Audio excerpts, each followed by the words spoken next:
जगतोऽस्य वेङ्कटपतेर्विष्णोः परां प्रेयसीं तद्वक्षस्थलनित्यवासरसिकां तत्क्षान्तिसंवर्धिनीं पद्मालङ्कृतपाणिपल्लवयुगां पद्मासनस्थां श्रियं वात्सल्यादिगुणोज्ज्वलां भगवतीं वन्दे जगन्मातरम्।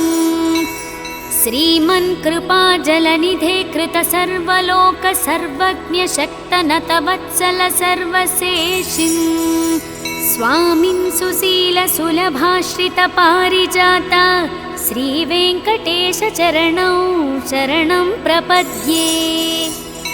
आनूपुरार्चितसुजातसुगन्धिपुष्पसौरभ्यसौरभकरौ समसन्निवेशौ सौम्यौ सदानुभवनेऽपि नवानुभव्यौ श्रीवेङ्कटेशचरणौ शरणं प्रपद्ये। सद्यो विकासि समुदित्वरसान्द्ररागसौरभ्यनिर्भरसरोरुह साम्यवार्तां सम्यक्षु साहसपदेषु विलेखयन्तौ श्रीवेङ्कटेशचरणौ शरणं प्रपद्ये। रेखामयध्वजसुधाकलशातपत्रवज्राङ्कुशाम्बुरुह कल्पकशङ्खचक्रैः भव्यैरलङ्कृततलौ परतत्त्वचिह्नैः श्रीवेङ्कटेशचरणौ शरणं प्रपद्ये। ताम्रोदरद्युतिपराजितपद्मरागौ बाह्यैर्महोभिरभिभूतमहेन्द्रनीलौ उद्यन्नखांशुभिरुदस्तशशाङ्कभासौ श्रीवेङ्कटेशचरणौ शरणं प्रपद्ये। सप्रेमभीतिकमलाकरपल्लवाभ्यां संवाहनेऽपि सपदि क्लममाधधानौ कान्तानवाङ्मनसगोचरसौकुमार्यौ श्रीवेङ्कटेशचरणौ शरणं प्रपद्ये। लक्ष्मीमही तदनुरूपनिजानुभावनीकादिदिव्यमहिषीकरपल्लवानाम् आरुण्यसङ्क्रमणतः किल सान्द्ररागौ श्रीवेङ्कटेशचरणौ शरणं प्रपद्ये। नित्यानमद्विधिच्चिवादिकिरीटकोटिप्रत्युक्तदीप्तनवरत्नमः प्ररोहैः नीराजनाविधिमुदारमुपादधानौ श्रीवेङ्कटेशचरणौ शरणं प्रपद्ये। विष्णुः पदे परम इत्युत्थितप्रशंसौ यः मध्व उत्स इति भोग्यतयाप्युपात्तौ भूयस्तथेति तव पाणितलप्रधिष्ठौ श्रीवेङ्कटेशचरणौ शरणं प्रपद्ये। पार्थाय तत्सदृशसारथिना त्वयैव यौ दर्शितौ स्वचरणौ शरणं व्रजेति भूयोऽपि मह्यमिह तौ करदर्शितौ ते श्रीवेङ्कटेशचरणौ शरणं प्रपद्ये। मन्मूर्ध्नि काळियफने विकटाटविषु श्रीवेङ्कटाद्रिशिखरे शिरसि श्रुतीनां चित्तेऽप्यनन्यमनसां सममाहितौ ते श्रीवेङ्कटेशचरणौ शरणं प्रपद्ये। अम्लानहृष्यदवनीतलकीर्णपुष्पौ श्रीवेङ्कटाद्रिशिखराभरणायमानौ आनन्दिताखिलमनोनयनौ तवैतौ श्रीवेङ्कटेशचरणौ शरणं प्रपद्ये। प्रायः प्रपन्नजनता प्रथमावगाह्यौ मातुस्तनाविव शिशोरमृतायमाणौ प्राप्तौ परस्परतुलामतुलान्तरौ ते श्रीवेङ्कटेशचरणौ शरणं प्रपद्ये। सत्त्वोत्तरैः सततः सेव्यपदाम्बुजेन संसारतारकदयार्द्रदृगञ्चलेन सौम्योपयन्तृमुनिना मम दर्शितौ ते श्रीवेङ्कटेशचरणौ शरणं प्रपद्ये। श्रीशश्रिया घटिकया त्वदुपायभावे प्राप्ये त्वयि स्वयमुपेयतया स्फुरन्त्य नित्याश्रिताय निरवद्य गुणाय तुभ्यं स्यां किङ्करो वृषगिरीश न जातु मह्यम्। इति श्रीवेङ्कटेशप्रपत्ति सम्पूर्णम्।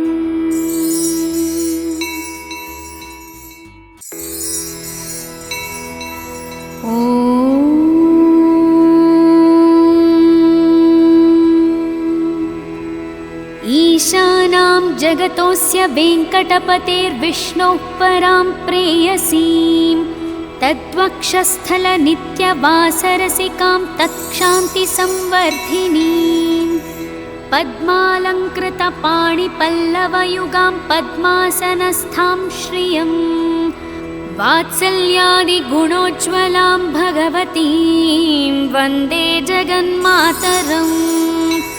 श्रीमन्कृपाजलनिधे कृतसर्वलोकसर्वज्ञशक्तनतवत्सल सर्वशेषिं स्वामिन् सुशीलसुलभाश्रितपारिजात श्रीवेङ्कटेशचरणौ शरणं प्रपद्ये। आनूपुरार्चितसुजातसुगन्धिपुष्पसौरभ्यसौरभकरौ समसन्निवेशौ सौम्यौ सदानुभवनेऽपि नवानुभव्यौ श्रीवेङ्कटेशचरणौ शरणं प्रपद्ये। सद्यो विकासि समुदित्वरसान्द्ररागसौरभ्यनिर्भरसरोरुह साम्यवार्तां सम्यक्षु साहसपदेषु विलेखयन्तौ श्रीवेङ्कटेशचरणौ शरणं प्रपद्ये। रेखामयध्वजसुधाकलशातपत्रवज्राङ्कुशाम्बुरुह कल्पकशङ्खचक्रैः भव्यैरलङ्कृततलौ परतत्त्वचिह्नैः श्रीवेङ्कटेशचरणौ शरणं प्रपद्ये। ताम्रोदरद्युतिपराजितपद्मरागौ बाह्यैर्महोभिरभिभूतमहेन्द्रनीलौ उद्यन्नखांशुभिरुदस्तशशाङ्कभासौ श्रीवेङ्कटेशचरणौ शरणं प्रपद्ये। सप्रेमभीतिकमलाकरपल्लवाभ्यां संवाहनेऽपि सपदि क्लममाधधानौ कान्तानवाङ्मनसगोचरसौकुमार्यौ श्रीवेङ्कटेशचरणौ शरणं प्रपद्ये। लक्ष्मीमही तदनुरूपनिजानुभावनीकादिदिव्यमहिषीकरपल्लवानाम् आरुण्यसङ्क्रमणतः किल सान्द्ररागौ श्रीवेङ्कटेशचरणौ शरणं प्रपद्ये। नित्यानमद्विधिच्चिवादिकिरीटकोटिप्रत्युक्तदीप्तनवरत्नमः प्ररोहैः नीराजनाविधिमुदारमुपादधानौ श्रीवेङ्कटेशचरणौ शरणं प्रपद्ये। विष्णुः पदे परम इत्युत्थितप्रशंसौ यः मध्व उत्स इति भोग्यतयाप्युपात्तौ भूयस्तथेति तव पाणितलप्रधिष्ठौ श्रीवेङ्कटेशचरणौ शरणं प्रपद्ये। पार्थाय तत्सदृशसारथिना त्वयैव यौ दर्शितौ स्वचरणौ शरणं व्रजेति भूयोऽपि मह्यमिह तौ करदर्शितौ ते श्रीवेङ्कटेशचरणौ शरणं प्रपद्ये। मन्मूर्ध्नि काळियफने विकटाटविषु श्रीवेङ्कटाद्रिशिखरे शिरसि श्रुतीनां चित्तेऽप्यनन्यमनसां सममाहितौ ते श्रीवेङ्कटेशचरणौ शरणं प्रपद्ये। अम्लानहृष्यदवनीतलकीर्णपुष्पौ श्रीवेङ्कटाद्रिशिखराभरणायमानौ आनन्दिताखिलमनोनयनौ तवैतौ श्रीवेङ्कटेशचरणौ शरणं प्रपद्ये। प्रायः प्रपन्नजनता प्रथमावगाह्यौ मातुस्तनाविव शिशोरमृतायमाणौ प्राप्तौ परस्परतुलामतुलान्तरौ ते श्रीवेङ्कटेशचरणौ शरणं प्रपद्ये। सत्त्वोत्तरैः सततः सेव्यपदाम्बुजेन संसारतारकदयार्द्रदृगञ्चलेन सौम्योपयन्तृमुनिना मम दर्शितौ ते श्रीवेङ्कटेशचरणौ शरणं प्रपद्ये। श्रीशश्रिया घटिकया त्वदुपायभावे प्राप्ये त्वयि स्वयमुपेयतया स्फुरन्त्य नित्याश्रिताय निरवद्य गुणाय तुभ्यं स्यां किङ्करो वृषगिरीश न जातु मह्यम्। इति श्रीवेङ्कटेशप्रपत्ति सम्पूर्णम्।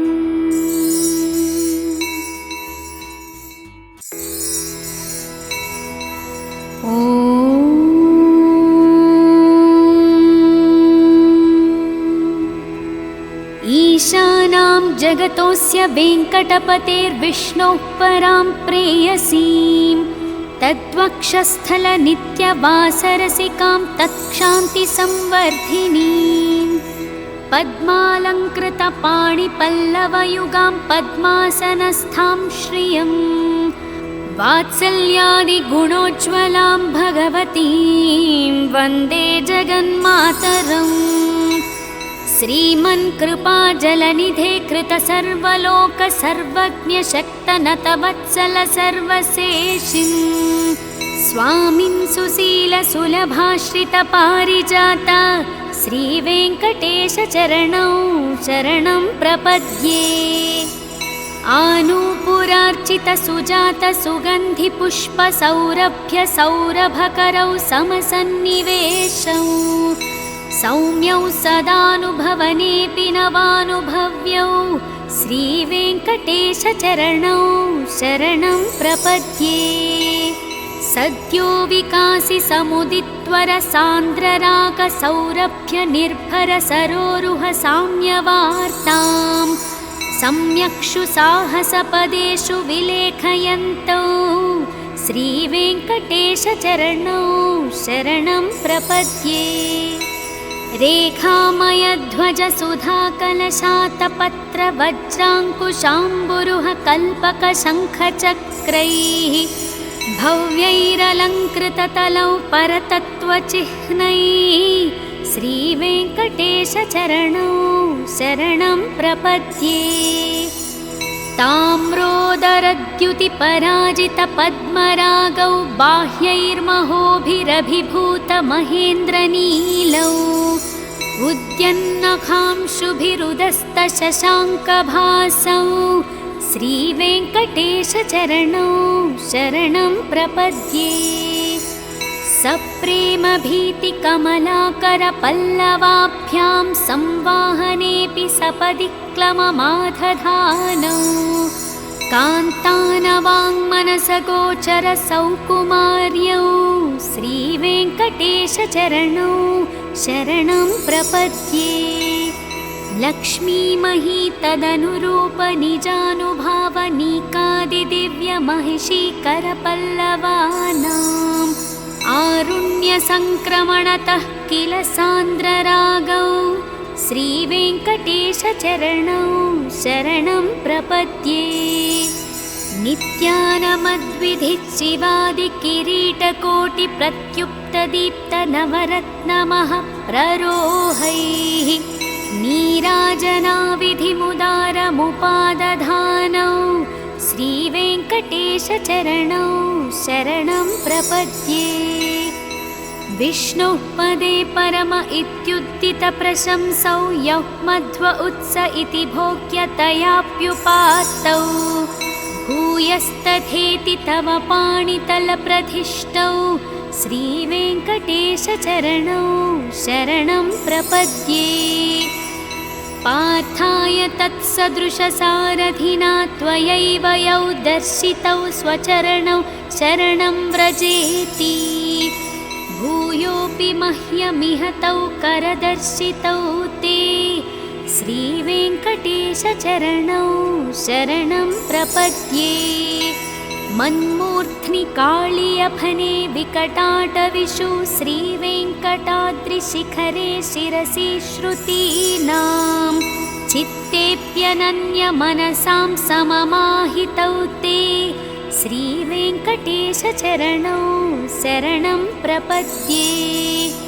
अम्लानहृष्यदवनीतलकीर्णपुष्पौ श्रीवेङ्कटाद्रिशिखराभरणायमानौ आनन्दिताखिलमनोनयनौ तवैतौ श्रीवेङ्कटेशचरणौ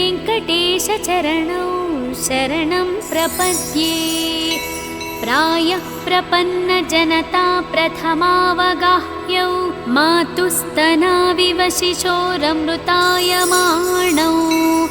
प्राप्तौ परस्परतुलामतुलान्तरौ ते श्रीवेङ्कटेशचरणौ शरणं प्रपद्ये।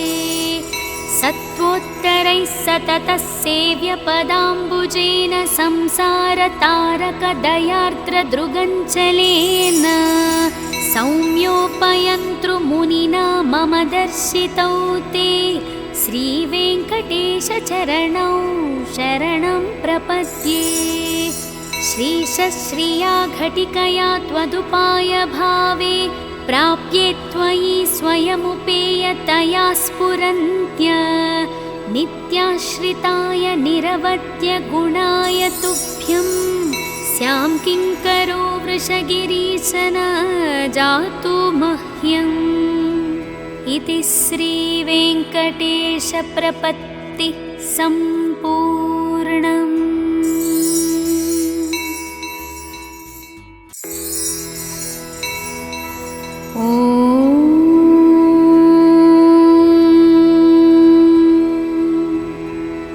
ईशानां जगतोऽस्य वेङ्कटपतेर्विष्णोः परां प्रेयसीं तद्वक्षस्थलनित्यवासरसिकां तत्क्षान्तिसंवर्धिनीं पद्मालङ्कृतपाणिपल्लवयुगां पद्मासनस्थां श्रियं वात्सल्यादिगुणोज्ज्वलां भगवतीं वन्दे जगन्मातरम्। श्रीमन्कृपाजलनिधे कृतसर्वलोकसर्वज्ञशक्तनतवत्सल सर्वशेषिं स्वामिन् सुशीलसुलभाश्रितपारिजाता श्रीवेङ्कटेशचरणौ शरणं प्रपद्ये।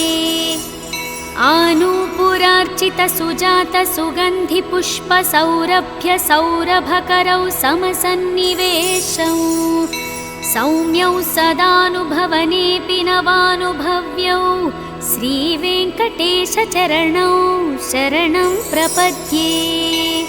सद्यो विकासि समुदित्वरसान्द्ररागसौरभ्यनिर्भरसरोरुह साम्यवार्तां सम्यक्षु साहसपदेषु विलेखयन्तौ श्रीवेङ्कटेशचरणौ शरणं प्रपद्ये।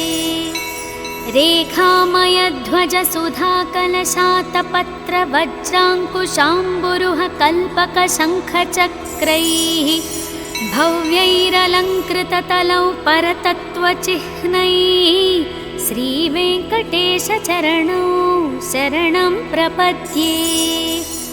ताम्रोदरद्युतिपराजितपद्मरागौ बाह्यैर्महोभिरभिभूतमहेन्द्रनीलौ उद्यन्नखांशुभिरुदस्तशशाङ्कभासौ श्रीवेङ्कटेशचरणौ शरणं प्रपद्ये। सप्रेमभीतिकमलाकरपल्लवाभ्यां संवाहनेऽपि सपदि क्लममाधधानौ कान्तानवाङ्मनसगोचरसौकुमार्यौ श्रीवेङ्कटेशचरणौ शरणं प्रपद्ये लक्ष्मीमही